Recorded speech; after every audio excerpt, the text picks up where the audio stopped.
Pourquoi sommes-nous responsables de la réussite ou de l'échec de notre couple?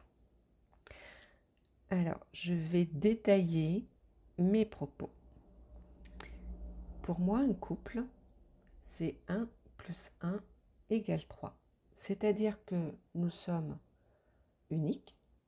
Il y a vous, l'autre, et la troisième personne, c'est votre couple.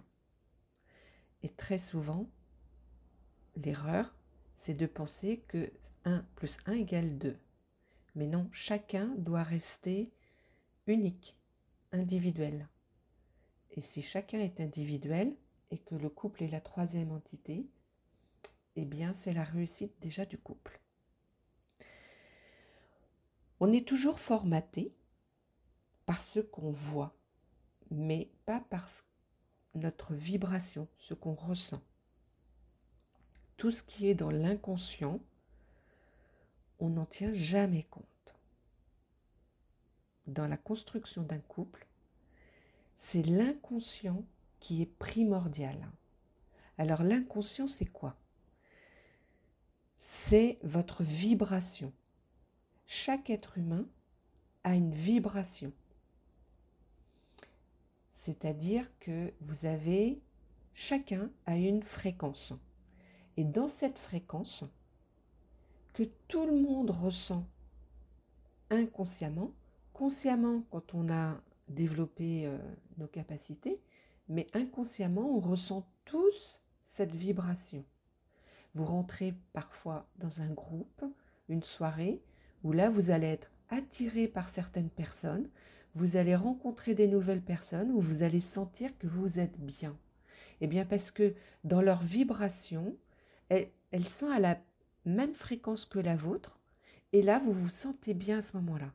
Donc, inconsciemment, votre corps, votre inconscient, va vers cette personne. Eh bien, dans le couple, c'est exactement la même chose. C'est-à-dire que avant de voir des actes, avant de voir qu'il se passe quelque chose dans la matière, votre énergie se mélange à l'énergie de l'autre et envoie des signaux. Elle envoie plein d'informations. Donc, tant que vous n'avez pas fait un cheminement sur le travail sur vous, vous ne savez pas quelle est votre vibration. Vous ne savez pas les infos qu'elle envoie à l'autre en face. Et c'est là où je parle souvent de miroir, c'est-à-dire que tant qu'on n'est pas conscient de notre vibration, de ce qu'on vibre exactement, l'autre en face va nous renvoyer inconsciemment plein d'infos sur ce qu'il y a à aller libérer chez nous. Alors pourquoi notre vibration n'est pas pleine d'amour seulement et que la vie n'est pas toute rose, super, comme dans un monde de bisounours. Et surtout dans le couple.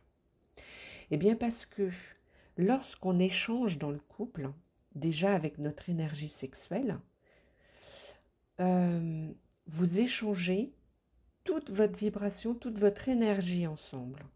Donc si vous avez des blessures émotionnelles non guéries, elles vont se mélanger avec l'autre. Si vous êtes hyper stressé, elles vont se mélanger avec l'autre. Si vous vous sentez toujours en insécurité, ça va se mélanger avec l'autre. Si vous avez une journée de merde, ben ça va se mélanger avec l'autre. Vous mélangez votre énergie. Ok? On a tous sans exception des blessures émotionnelles. On peut les guérir, elles sont toujours en nous, mais on peut faire en sorte qu'elles ne viennent plus diriger notre vie. Et ces blessures émotionnelles, qu'est-ce qu'elles font? Elles sont dans votre vibration. Elles sont en vous, en fait. Elles sont dans votre énergie. Donc, quand vous communiquez avec l'autre, quand vous êtes dans votre couple ou avec vos enfants, cette énergie intérieure, ces émotions blessées, toutes ces émotions blessées vont vers les autres aussi. Et les autres vont les activer. Avec leur comportement, elles vont aller activer des blessures émotionnelles qui ne sont pas guéries en vous. Donc au fur et à mesure, tant qu'elles ne sont pas guéries, tant qu'elles ne sont pas libérées, tant que vous leur laissez le pouvoir de votre vie, eh bien elles sont nourries au fur et à mesure de votre vie, dans votre vie de couple, dans votre vie professionnelle, dans votre vie familiale, amicale, peu importe. Mais elles sont toujours nourries. En partant de là, je vais vous donner un exemple concret. Une personne qui naît prématurément et qui ne peut pas, à la naissance, qui est mise en couveuse, et la maman ne peut pas aller voir son bébé parce que, voilà, grand prématuré, il n'y a pas de contact avec la maman. Qu'est-ce qui se passe chez un bébé?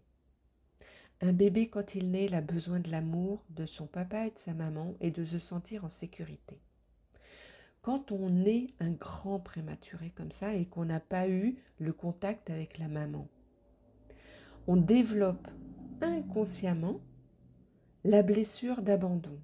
On se sent abandonné parce qu'il nous manque le... Si on est un homme, hein, voilà. Si on est un homme, on a été grand prématuré parce que la blessure d'abandon, c'est par le sexe opposé, la maman ou le papa. D'accord? Donc on va développer l'abandon. Si en même temps, on a un père qui a été assez autoritaire, qui ne laisse pas parler les autres, qui nous impose son point de vue, qui nous impose tout,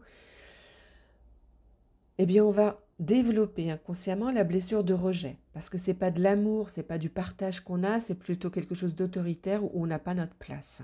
On ne trouve pas notre place. Si, dans l'enfance, le père a imposé quelque chose d'injuste à l'enfant, et que la maman ne prend pas la défense de cet enfant, cet enfant va se sentir trahi.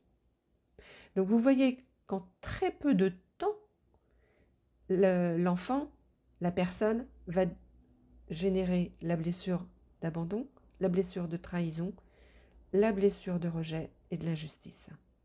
Et ça, c'est engrammé dans les cellules. C'est dans votre vibration, c'est dans votre énergie. Tant qu'elles ne sont pas guéries, mises en conscience, chaque fois que vous allez avancer dans votre vie, elles vont être nourries par tout ce que vous allez vivre. Alors quand vous arrivez adulte, vous êtes nourri de ces blessures. Donc vous avez développé des dysfonctionnements importants qui correspondent à ces blessures. Par exemple, avec l'abandon qui est relié à la trahison, vous êtes hyper dans le contrôle. Vous ne lâchez pas prise, tout est organisé, tout est parfait, pas de surprise. On est vraiment... on veut être parfaite, plus que parfait. Avec la blessure de rejet, chaque situation où on vous dit non, où on vous juge, eh bien vous vous sentez rejeté. Tout ça, dans le couple, imaginez ce que ça peut faire. Vous êtes au quotidien avec votre autre, au quotidien où vous partagez plein de choses, où vous avez de l'interaction avec les enfants. Donc si votre mari, votre épouse n'a pas la même vision de l'éducation des enfants, eh bien peut-être que si vous mettez en place toute une éducation et que l'autre ne joue pas le jeu de cette éducation parce que vous êtes dans le contrôle, parce que vous pensez que c'est la meilleure éducation, tout ça, eh bien vous pouvez sentir du rejet ou de la trahison ou de l'injustice, enfin voilà, selon les cas. À la construction de votre couple, quand vous vous êtes connu sur ces bases-là. Tant que le cheminement sur la guérison de ces blessures émotionnelles n'a pas été mis en conscience, n'a pas été libéré, vous vous êtes connu sur ces blessures-là. Tant que les deux n'ont pas fait de cheminement, pourquoi pas, ça peut fonctionner. Mais moi, dans les accompagnements que je vois, souvent, au bout d'un certain temps, ça clash. Il y en a un des deux qui veut une autre vie, qui se remet en question. ou qui a eu une expérience souffrante avec la famille, tout ça, qui a commencé un travail sur soi, du coup ça explose un petit peu. À ce moment-là, on fait ce cheminement du retour à soi, on va guérir tout ce qui est dans l'enfance, voilà, qui nous a perturbés ou qui a eu un impact sur la vie d'adulte. Donc là, si l'un des deux seulement a fait ce cheminement, là, ça va être un petit peu compliqué dans le couple. Parce que votre vibration n'est plus alignée. Il y en a un qui s'est élevé en conscience, en guérissant ses blessures, et l'autre qui est resté au même stade. Donc là, vous êtes responsable, vous-même, si vous n'avez pas bougé, de l'échec ou de la réussite de votre couple. C'est-à-dire qu'à un moment donné, l'autre qui a fait ce cheminement, il doit bien vous parler de certaines choses. Et si vous mettez toujours sous l'oreiller en disant « ouais, ben on verra, on verra, on verra », et qu'on ne fait pas attention à ce que l'autre dit, qu'on n'entend pas, qu'on ne veut pas comprendre, qu'on n'écoute pas, eh bien le couple va commencer à se séparer énergétiquement. Inconsciemment, la distance va commencer jusqu'à des actes où une des deux personnes va dire c'est fini, moi je me sens plus bien dans le couple, je me sens étouffée, je me sens ceci, je me sens cela, j'ai plus de désir pour toi, je ressens rien, je ressens plus tes émotions, il n'y a plus ce petit truc qu'on avait avant, je ressens plus la flamme, je ressens plus gna. Tout ce qu'on veut comme excuse. Donc la personne qui est restée en basse vibration, en basse, hein, et encore il n'y a pas de bas ou de haut, mais enfin voilà, qui est dans la vibration beaucoup plus basse que l'autre qui est monté en conscience. Eh bien là, elle va subir cette séparation. Elle va dire, ben voilà, l'autre personne a rencontré quelqu'un, ou l'autre a fait ceci, ou l'autre a fait cela, va accuser l'autre de plein de choses, mais ne va pas se remettre en question. Là, c'est la mort du couple. Mais si vous décidez, parce que vous ressentez toujours de l'amour dans le couple, et c'est ça ce qui est important, c'est si vous ressentez qu'il y a toujours ce lien d'amour, eh bien il ne faut rien lâcher. C'est là qu'il faut s'accrocher et se prendre en main.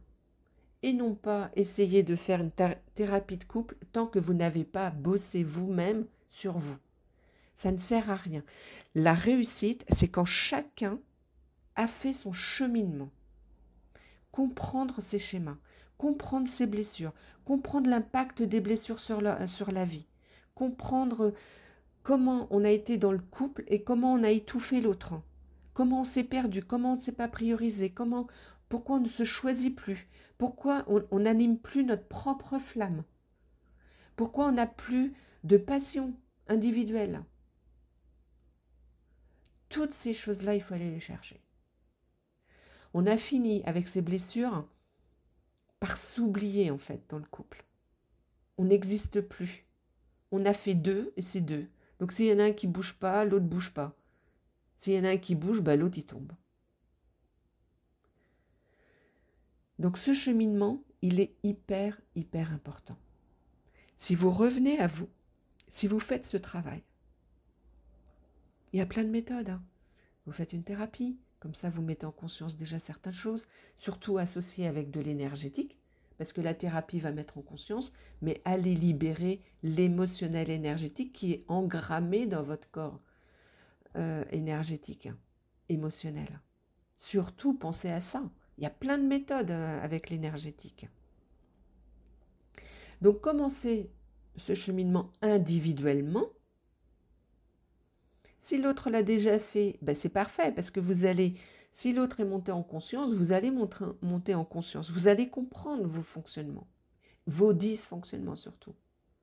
Et surtout, à faire ça, à faire cette démarche, à faire ce travail sur soi, vous allez libérer vos blessures.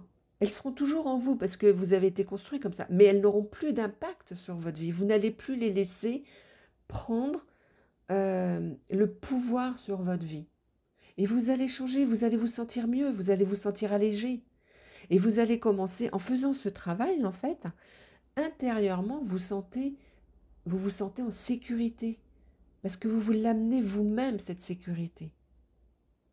Et c'est ça ce qui est hyper important. Vous n'allez plus aller chercher chez l'autre ce qui vous manquait. Vous allez vous le créer vous-même. Et ça, c'est une des clés primordiales sur la réussite du couple. Quand chacun est complet, en fait, individuellement. Si chacun s'apporte tout ce dont il a besoin pour être heureux, heureuse, pour être dans le bonheur, dans la joie, dans le plaisir déjà intérieur, se lever le matin et être joyeux. Que l'autre soit à côté de nous ou pas, mais c'est d'être joyeux dès le matin quand on se réveille. C'est pas l'autre qui nous donne le bonheur. On se le donne soi-même et après on le partage à deux dans le couple. C'est hyper important de comprendre ce cheminement-là. De comprendre que votre vibration, qui s'élève forcément avec ce cheminement, puisque vous montez en conscience et vous libérez de tous les boulets que vous avez depuis votre enfance. Votre vibration, elle devient joie, elle devient bonheur, elle devient plaisir. Donc qu'est-ce que vous envoyez à l'autre, même sans parler en fait? Juste comme ça, vous vous envoyez ces vibrations-là. Donc l'autre, il reçoit quoi? Il ne reçoit pas un paquet de blessures, de peur, d'insécurité. Il reçoit en fait enfin de la joie, du bonheur, de l'amour, plein de choses. Donc qu'est-ce qu'il a envie de faire l'autre? Il a envie de la même chose. Il va avancer pareil. Et là, vous allez harmoniser votre couple. Parce que individuellement, vous vous donnez de l'amour, vous vous priorisez, vous vous choisissez, vous vous aimez plus que tout, vous vous aimez enfin. Vous n'êtes plus dans le sacrifice. Et là, eh bien, votre troisième entité, le couple, eh bien, lui, va s'élever encore plus. Parce que imaginez, deux flammes qui s'enflamment. Ah, c'est un amour inimaginable, en fait, pur, qui est magnifique. Et ça, il faut absolument le nourrir comme ça. Vous ne pouvez pas nourrir avec l'extérieur, avec des actes. Il faut aller à l'intérieur de soi, changer sa vibration, changer son énergie, la mettre dans le positif, la mettre dans plein d'amour pour pouvoir amener tout ça au couple. C'est le seul moyen. S'il y a encore de l'amour dans votre couple, de rallumer la flamme de tout le monde. C'est hyper important. Alors oui, on est tous responsables individuellement de la réussite ou de l'échec du couple. C'est ce travail individuel qu'il faut faire pour pouvoir sauver son couple ou lui donner un regain de flamme. Mais c'est en le faisant individuellement et après, même votre communication dans le couple va changer. Votre communication, elle va être grandiose parce que vous allez monter en conscience. Donc vous allez pouvoir expliquer en toute vulnérabilité, sans avoir peur du jugement de l'autre, en étant vraiment vous-même ce que vous ressentez. Vous allez libérer vos émotions, vous allez arriver à les exprimer, vos émotions. Et ça, c'est hyper important dans le couple. C'est pas la communication, dire bah voilà, moi je fais le ménage, toi tu fais jamais rien, moi je m'occupe des gosses, toi tu fais rien, tu priorises ton sport et puis moi je peux pas le faire, tout ça. Ça n'avance à rien que d'elle. Ça, c'est des actes qu'on voit comme ça, mais sur le fond, on s'en fout en fait. Ce qu'il faut vraiment, c'est intérieurement pouvoir avoir des communications profondes. Ça, c'est de l'amour d'avoir des communications profondes. Ne pas avoir peur d'aller chercher justement toutes ces parts de nous, ces parts sombres qui nous blessent, qui nous bloquent, qui nous amènent des peurs, et bien pouvoir les dire, pouvoir les exprimer. Et l'autre en face, comme il s'élève en conscience comme vous, il est à l'écoute, il entend, il comprend. il ou elle. Vous faites ça.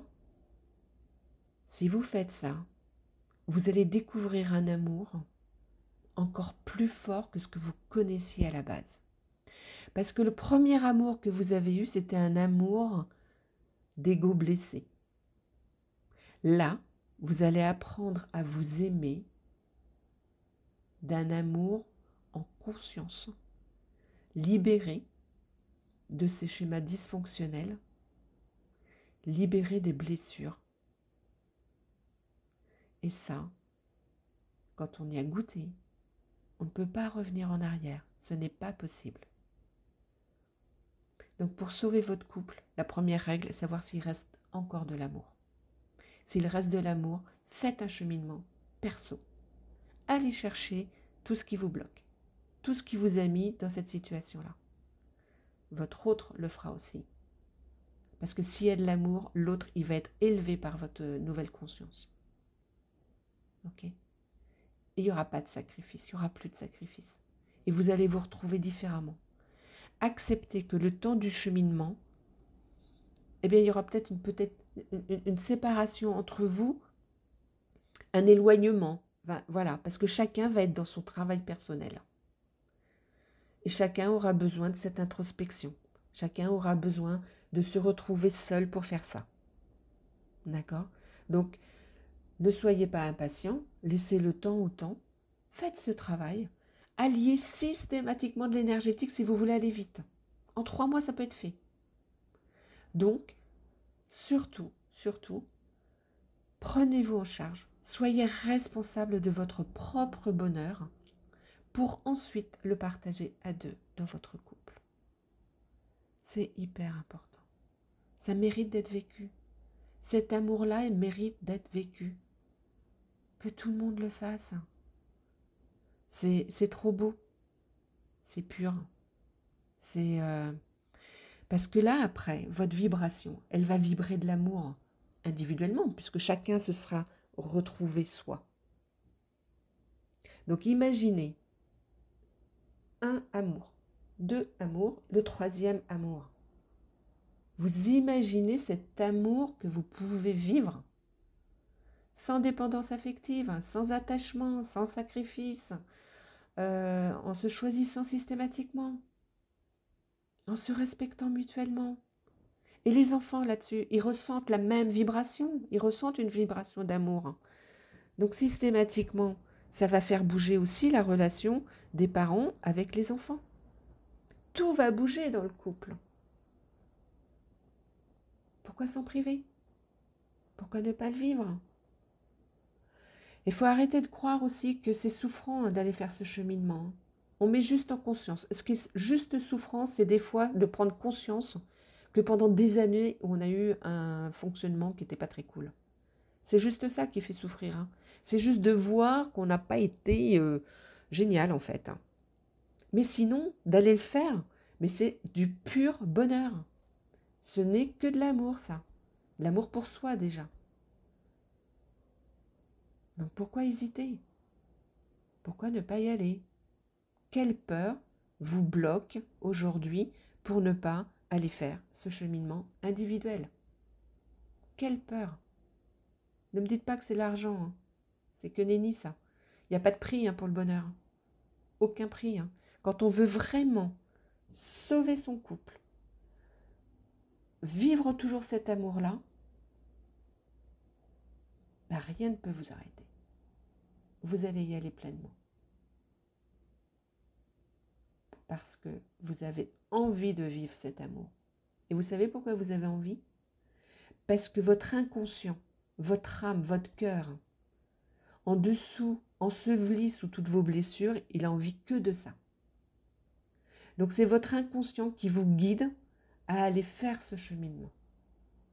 Donc ne stoppez pas. Si vous êtes amené, attiré à le faire, n'arrêtez pas. C'est votre cœur, c'est votre âme qui vous dit d'y aller. Tout ça, si votre âme vous dit d'y aller, c'est juste pour votre bonheur. Parce que votre âme, elle sait ce qui est bien pour vous. Votre âme, elle sait que votre bonheur, il est ailleurs. différent. Je dis pas ailleurs dans un autre couple forcément, hein. Ailleurs, différent de ce que vous vivez aujourd'hui.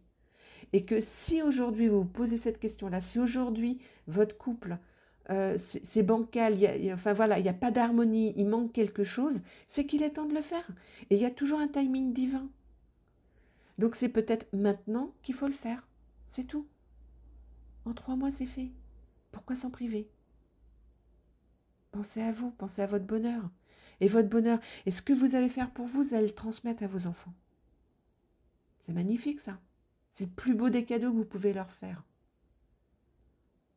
Leur montrer le chemin. Le chemin du retour à soi pour libérer tout ce qui bloque. À l'amour. L'amour, cette puissance.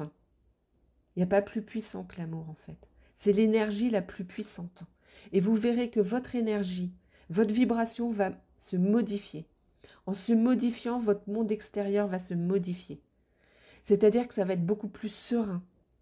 Et s'il y a des problèmes, parce qu'il y en a toujours dans la vie des problèmes à résoudre, vous allez les résoudre avec beaucoup plus de sérénité.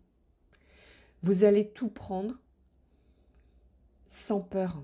Vous allez vous dire, ok, là il se passe ça, eh bien cet événement-là, je vais le vivre, je vais passer au-delà de toutes ces peurs et je vais y arriver.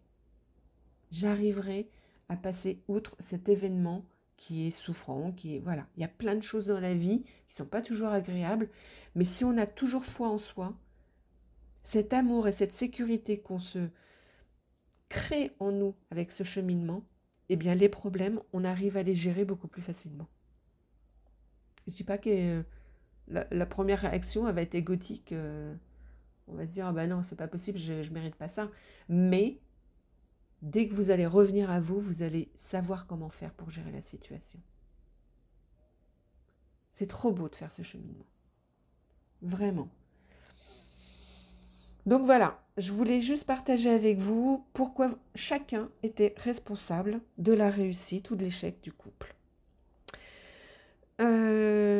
N'hésitez pas à vous abonner à ma chaîne, que un maximum de personnes puissent voir ce qui s'y passe, si ça peut les aider dans leur couple actuellement. J'organise le samedi 1er juin une conférence près de Tours. Si vous êtes intéressé, vous trouverez le lien sous cette vidéo, ce podcast. Ouais, je n'ai pas fait de vidéo parce que j'ai un problème avec ma caméra aujourd'hui. Il y a des jours comme ça, je ne dois pas me montrer. Voilà. Et sinon, vous avez tous mes accompagnements aussi en dessous pour savoir comment faire. Et vous pouvez réserver un appel découverte ou qu'on puisse en discuter ensemble parce que même si vous avez envie avec moi, moi je ressens si vous êtes prêt ou pas, je vous dis oui ou non en fait. Parce que je ne veux pas vous engager dans quelque chose où vous serez peut-être déçus. Donc c'est pour ça que j'aime bien les appels découvertes, qu'on puisse en discuter ensemble et avec votre vibration, je saurai où vous en êtes et comment, si on peut avancer ensemble et si je peux vous aider. Voilà, à très vite, à bientôt.